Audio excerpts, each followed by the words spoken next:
Good morning. Pleasure to be with all of you. To my left, Melissa DeRosa, Secretary to the Governor. To my right, Robert Mujica, Budget Director of the State of New York, also gracing the cover of City and State magazine this month, where he has that big, warm smile that he's famous for. Today is day 95 of the situation dealing with the coronavirus pandemic, and it is day 10 of the situation dealing with the civil unrest after the murder of Mr. Floyd that we all saw on TV. The president held up the Bible the other day in Washington, D.C. Here in New York, we actually read the Bible, and there are some passages that I think are especially appropriate for today and this time of where we are. Blessed are the peacemakers, for they will be called children of God. Matthew 5. If a house be divided against itself, that house cannot stand. That was Mark 3, actually, before Abraham Lincoln. Turn away from evil and do good. Search for peace and work to maintain it. Psalms 34.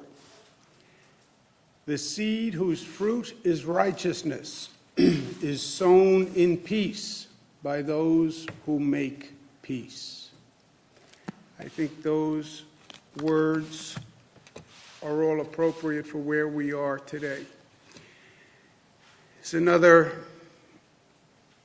quote that I think is applicable to where we are today. You can't use the military as a political weapon. Do you remember who said that? I said that. There's another quote. The option to use active duty forces in law enforcement, use forces in a law enforcement role, should only be used as a matter of last resort, and only in the most urgent and dire of situations. We are not in one of those situations now. I do not support invoking the Insurrection Act. Do you know who said that? Secretary of Defense Mark Esper, appointed by President Trump. You can't set fire to the house and then claim you are the one trying to put out the flames. Do you know who said that? You guys are not well read. That I can tell you. A.J. Parkinson said that.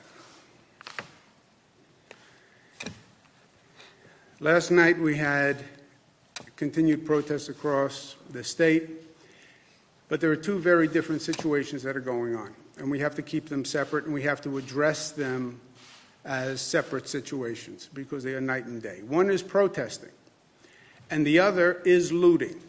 They are two very different situations. Some people choose to morph those two together. All the protesters are actually looters, and we should treat them as looters. That is not a fact. That is not the truth. That is not the reality of what is going on. There are people who are protesting, and there are people who are looting. Very, very different situations. The protesting is righteous indignation over Mr. Floyd's murder and systemic racism and injustice. And you listen to their point, I think they're right. You look at that Mr. Floyd's murder on television, and it is reprehensible. There is no police officer in this nation that would defend that. And people are appalled. And again, it's not the first time. You can't say, well, this is an isolated incident. Mr. Floyd was one in an ongoing series. Ahmaud Arbery, Breonna Taylor. You can go back to Rodney King. You can go back to Martin Luther King. There are dozens and dozens of the same case. Righteous indignation. It's more systemic racism. Righteous indignation. It's systemic injustice. Righteous indignation. Yes, but don't be violent, because when you are violent, you lose the righteous indignation. When you are violent, you play to the critics who want to say, oh, they're all violent looters, they're all a criminal element, and that actually defeats the righteousness of the message. Mr. Floyd was nonviolent. He was nonviolent against the police.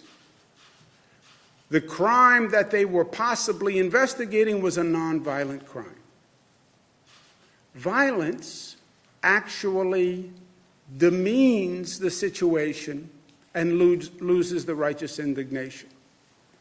And I would urge the protesters to respect the curfew, because the curfew is necessary because the police have a real job of policing, dealing with the looters. And the looting is criminal behavior, pure and simple. There's no righteousness, there's no message, there's no indignation. These are opportunists who see the police are busy dealing with the protesters, and they say, well, here's an opportunity to loot and to steal and to cause mayhem. That's all they are. This is criminal behavior, period, designed to create chaos. Well, there are anarchists in there also. Fine. It's all illegal behavior. And we will not allow our cities in this state to be in chaos. Period. Public safety is rule one. Maintaining order is rule one. It's not going to happen in the state of New York. We're not going to allow the looting that we've seen on videotapes, the chaos that we've seen. Period. The police must be empowered to keep order, stop the looting, and stop the criminal activity. Distinguish between the protesters and the looting. Yes, you have police action which is necessary to work with the protesters, but the police have to be there and be empowered to stop the looting and the chaos and the criminal behavior that people are trying to exploit this moment for their own selfish criminal purposes. And the police have to be able to do their job. And the police have to be supported in being able to do their job. I've sent New York State Police to cities to deal with these protests. They have to have the right numbers. They have to be empowered to do their job. And we've had protests again last night all across the state. I want to applaud the local police who have done a great job. I want to applaud the state police who have done a great job. The protests were mainly peaceful all across the state. And I want to thank all involved for keeping it that way, protesters included. New York City last night was much better. The protesters were mainly peaceful. The police officer had the resources and the capacity to do their jobs, and the results last night were much, much different than the night before, and that's what it's all about. And I think the people in New York City should feel much better today than they did after the night of looting. These are perilous times. There's a lot going on, and we have to understand what's going on and the difference among the issues that we're dealing with. You have the COVID crisis. You have the murder of Mr. Floyd, two very different situations, but both critical in and of themselves and both happening at the same time. It's then wrapped in an environment and a dynamic that is racially charged and politically charged. It makes it a very, very perilous time in this country. And we have to be careful. We have to be very careful because the consequences are steep on both sides of this equation. So leadership, good government, responsibility is more important than ever before, especially in these divided times. COVID-19 is still a real threat. We're still battling that. I know it's not on the front pages today, but it is still in people and in society. We're still battling that. That is going better than it has ever gone in New York. We have the lowest number of hospitalizations ever, and we have the lowest death toll ever. And God bless the people of New York for what they did. God bless the nurses and the doctors and the essential workers and the frontline workers, because they saved hundreds of thousands of lives in the state of New York. We have to remember what made us successful during COVID, that we're New York tough, but New York tough is multifaceted. It means New York smart. If you're going to protest, protest intelligently. Remember, the COVID virus is still out there. So protest intelligently. We're united. We're not black and white. We're not upstate, downstate. We're not red and blue. We are one state, one community. And we came together that way. We're disciplined in fighting this COVID. We're disciplined in having our right to protest, but doing it peacefully and in a way that respects law and order. And we are loving at the end of the day. Yes, we have issues. Yes, we have challenges. But we've shown how good we can be as a community and how much we respect one another and the sacrifice we're willing to make for one another. Let's keep that spirit that we developed over the past 95 days. Let's keep that going, because that is pure magic. If we stay united and we stay loving and we stay smart, we're going to handle all of these issues and we're going to be the better for it. We've overcome the greatest challenge that this state has faced in my lifetime with this COVID virus. This was the beast that we didn't know if we could beat. But so far, we've beaten it. We have to stay smart to make sure we control the beast. But we did it. We overcame. We, the people, overcame together. Last words for today: do not be overcome by evil, but overcome evil with good. Romans 12. That, my friends, is New York tough, smart, united, disciplined, and loving. Questions? Governor, how do we tackle the power of police unions and the need to change culture within local police agencies and the wider criminal justice system? Your policy ideas don't really hit at the issue. Why aren't bad apples being called out by colleagues? And will you allow the release of state troopers' disciplinary records under 50A? Well, you have a lot in there. There are necessary reforms that need to be made. There's no doubt about that. That's, I hope, the positive legacy of the injustice that was done to Mr. Floyd. Many of those policies are already law in the state of New York. 50A, the disciplinary records, I hope will become law shortly. And we have to respect everyone's interests there. And I look forward to doing that. And I think the legislature is prepared to do it. And I think they're going to be coming back in the next couple of weeks to have those conversations. And culture change in the power of police unions specifically, that's something the mayor has talked about, sort of trying to change the culture. How do you know, as governor, what's your role in sort of trying to get local agencies to start thinking about this idea? Yeah, I don't know what the mayor was referring to, so let me find out what he said, and then I'll comment if appropriate. Governor, you brought a Bible to the dais today. That's an obvious reference to what the president did on Monday. What do you make? I said it was. Yeah, no, absolutely. Yeah, that's why it was obvious, because I said it. I got it. What do you make? You're saying even if I didn't say it, you would have figured it out. Absolutely. Well, of course.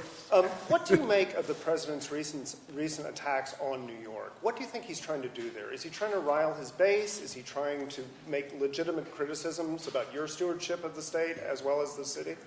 Well, far be it for me to psychoanalyze the President of the United States. I have a law degree. I have no medical degree, as I've told you, and I have no degree in psychoanalysis. It's nothing new for the President. He's not just attacked New York in tweets. His policies have been vicious to New York. He changed the tax code in a way that increased the taxes in New York and other Democratic states. He has failed to do anything positive for New York. He's gone out of his way to be negative to New York. Now, why? Is it politics? Who knows? That's for someone else to answer. But the negativity, forget the tweets. Who cares about the tweets? It's what he's done to the people of the state that bothers me. What he did with SALT, refusing to fund urgent transportation projects that hurt the entire Northeast, like the Hudson Tunnels, stopping the 2nd Avenue subway. I mean, all these egregious acts, kicking us out of the Trusted Traveler program with the DHS, Department of Homeland Security, just this punitive policy because they don't like that we won't give them the driver's licenses for undocumented people. So they punish us with the Trusted Traveler program. I mean, there's a whole, from day one in his administration, you have seen negative, hostile government acts. And then, by the way, the most recent refusal to fund state governments, which is negative to New York, but it's also negative all across the board. But you did praise some of his Corona action. Right? Yes, there have been good things, helping us with Javits and with the Army Corps of Engineers and the additional beds. That was very helpful. And look, I said from day one, I'm not playing politics with the president. When he does the right thing by New York, I say he did the right thing by New York. Well, Democrats don't like me to say that. It's the truth. When he does a bad thing for New York, I say he did a bad thing. And it's good and it's bad. I think I was in the White House last week. We had a meeting. But have you spoken to him this week at all? No. Governor, I'm sorry. Duty troops from Fort Jerome were sent to D.C. to help out law enforcement there. Do you have a comment on that, and how do you feel about that? Well, yeah, I don't think you should use active military for political purposes. I don't believe it's constitutional. And now you have his Secretary of Defense saying that they shouldn't be used. Now, how can the Secretary of Defense say that and then do it? That's another question. If you don't believe it's right, when you pull up Secretary Esper's quote again there, please. If you don't believe it's right, why did you do it? You can't do it and then say, I think it's wrong. So you just admitted that you did something that was wrong? Well, look at his quote. The option to use active duty forces in a law enforcement role should only be used as a matter of last resort and only in the most urgent and dire circumstances. We are not in one of those situations now. I do not support invoking the Insurrection Act. Then how did you do it, Mr. Secretary? Question for him, not for me. Jimmy? Governor, that's clear about active duty military, but can you talk a little bit more about the National Guard? How close was Well, what were they in? The question was about active military in Watertown, right, Fort Drum? Yeah, That was the question. Okay. So how close did you come to activating the National Guard for New York City? Did you ever suggest to city officials that you thought the National Guard should be on standby? And just shed a little bit more light on that and when you think it would be appropriate to do that, especially given your statements now about using active duty military personnel. Oh, National Guard are different than active military personnel for political purposes. National Guard we deploy for public purposes. We deploy them to help with the COVID virus. We deploy them for storm emergencies. If they were deployed for New York City, that's not a political purpose. That's to help the police function in New York City. So those are not political purposes. But we did not send the National Guard in New York City. I said yesterday that there was a terrible night of looting. I was prepared to send the National Guard to help to provide the resources if the city needed them.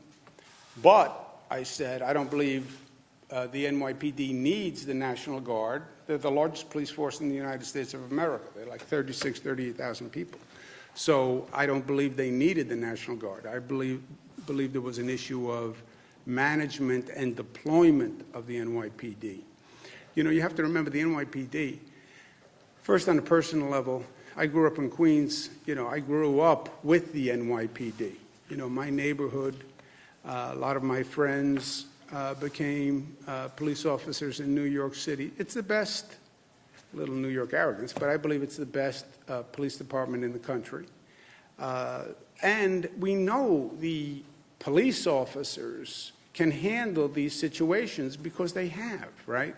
We've gone through the Sean Bell situation. We've gone through the aftermath of Amadou Diallo, aftermath of Abner Louima. We went through Crown Heights, the Gavin Cato death.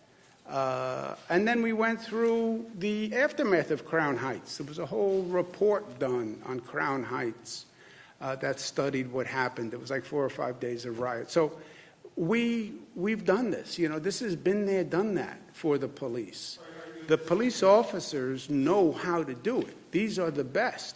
Now, a police officer needs support. They need the right deployment. They need to be empowered. They need the capacity to do their job. They have to know that they're backed up. They have to know that if they're out there, they can do what they have to do. If they have to arrest somebody, they have to arrest somebody. They have to have the right gear. So they have to get the support that they need. But they're it's not about the NYPD. And by the way, one other point. Forget everything else. It's about getting results, right? I'm here to get things done and make life better for people. We got results. Last night was a much, much better night than the night before. So it worked. We got results. Let's just remember what we did last night, and let's keep that going. Governor, the Rensselaer County executive is urging businesses there to ignore the phases and just suggesting to them that they open up right away if they so choose. And he's also starting a GoFundMe page to help pay fines if there were any fines. Do you have any response to that? Well, I don't think telling people to violate the law is a good idea. And somebody tells you to violate the law, that's not an excuse when you violate the law. So you still get the fine or whatever the penalty is for violating the law.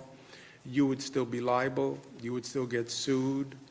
And you will still be closed down. And you'll be penalized. And, you know, I can tell you, yeah, you should get up and assault Jesse. I think you should do that. Yeah, but you go to jail. Let's take one more. This morning on one of the radio shows, or one of the shows downstate, Chief Monahan of the NYPD said that you called him to apologize for your remarks yesterday in regards to the NYPD. Just wondering what that conversation was like when you spoke with the chief, and again, how did you come to that conclusion? Yeah, I make it very simple. First, I never spoke to whatever that person's name is. I spoke to the police commissioner and said the same thing I just said to you and the same thing I said yesterday, which is it's an issue of management and deployment.